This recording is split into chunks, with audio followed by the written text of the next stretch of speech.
لا يكلف الله نفسا إلا وسعها، لها ما كسبت وعليها ما اكتسبت. ربنا لا تؤاخذنا إن نسينا أو أخطأنا، ربنا ولا تحمل علينا إصرا كما حملته على الذين من قبلنا،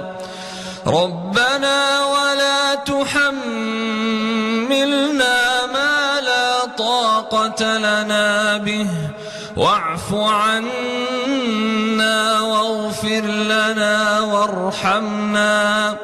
أنت مولانا